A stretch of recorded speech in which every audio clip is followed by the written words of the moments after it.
বাংলাদেশ বিমান বাহিনীর জন্য অন্তর্বর্তীকালীন সরকার 12টি 4++ জেনারেশন জেট-এনসি যুদ্ধবিমান কিনতে চায়। अस्सलाम वालेकुम वीवर, फिर से बहुत ही ज्यादा इम्पोर्टेंट वीडियो है। बांग्लादेश जो है वो कितने jet and C fighter jet खरीदेगा? Avengers air force versus jet and C, बहुत ही ज्यादा वीवर इम्पोर्टेंट वीडियो है आज की। तो अभी तक हमारे चैनल को सब्सक्राइब नहीं किया हुआ तो जल्दी से हमारे चैनल को सब्सक्राइब कर दीजिएगा। Without wasting the time video को स्टार्ट करते हैं। Cobra 01 copies. Target locked.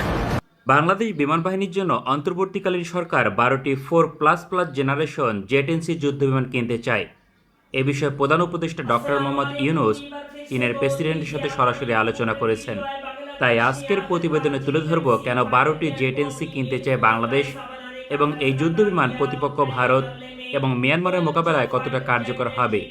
গত মার্চ মাসে চীন সফর করেন প্রধান উপদেষ্টা, যার অন্যতম উদ্দেশ্য ছিল প্রতিরক্ষা এবং দ্বিপাক্ষিক সম্পর্ক এগিয়ে নেওয়া, যেখানে বিমান বাহিনীর জন্য 12টি জেট-এনসি ক্রয়ের আগ্রহ প্রকাশ করেন ডক্টর মোহাম্মদ ইউনূস।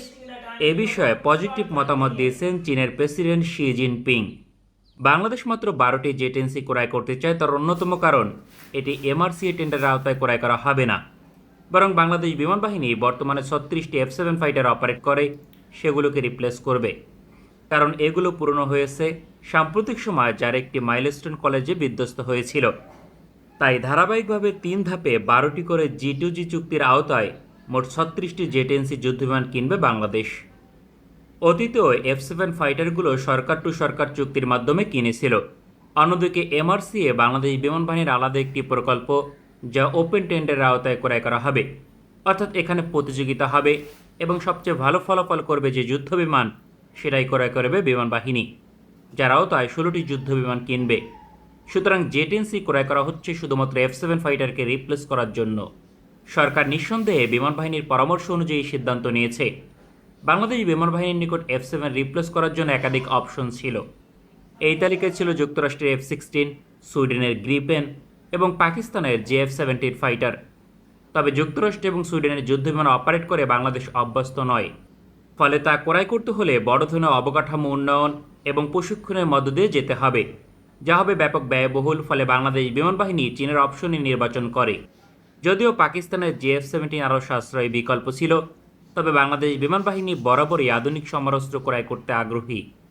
বর্তমান বিশ্বে জেট-এনসি ফাইটারকে পৃথিবীর অন্যতম সেরা ব্যাটেল প্রুফ যুদ্ধবিমান হিসেবে বিবেচনা করা হয়।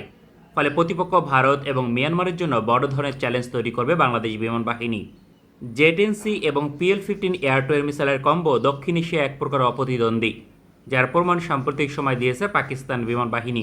ভারতের সঙ্গে আকাশযুদ্ধে 7-0 ব্যবধানে জয়লাভ করেছে পাকিস্তান, যার প্রধান হাতিয়ার ছিল জেট-এনসি এবং PL-15 air two air missile.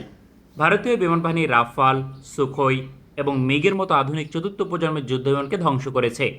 ফলে বাংলাদেশ বিমান বাহিনী জেট-এনসি পেলে সহজেই ভারত এবং মিয়ানমারকে চাপে রাখতে পারবে, কেননা মিয়ানমার বিমান বাহিনী অপারেট করে Su-30 SM-2, JF-17 ব্লক 2 এবং MiG-29 যুদ্ধবিমান, আর এর মাঝে 2টি ইতিমধ্যে সফলভাবে ধ্বংস করেছে জেট-এনসি ফাইটার।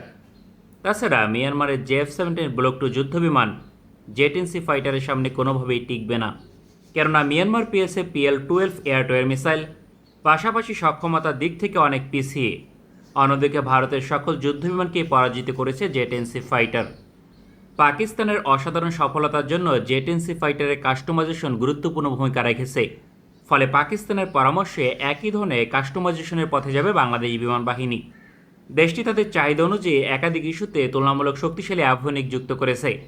পাকিস্তান এবং চীনের প্রতিরক্ষা বিশ্লেষকদের মতে পাকিস্তান গ্যালিয়াম নাইট্রেট প্রযুক্তির AES রাডার সিস্টেম যুক্ত করেছে, যার রেঞ্জ প্রচলিত জেট-এনসি ফাইটারের তুলনায় অনেক বেশি, কেননা প্রচলিত সংস্করণের সর্বোচ্চ রাডার রেঞ্জ 1 স্কোয়ার মিটার টার্গেটের জন্য মাত্র 90 থেকে 100 কিলোমিটার।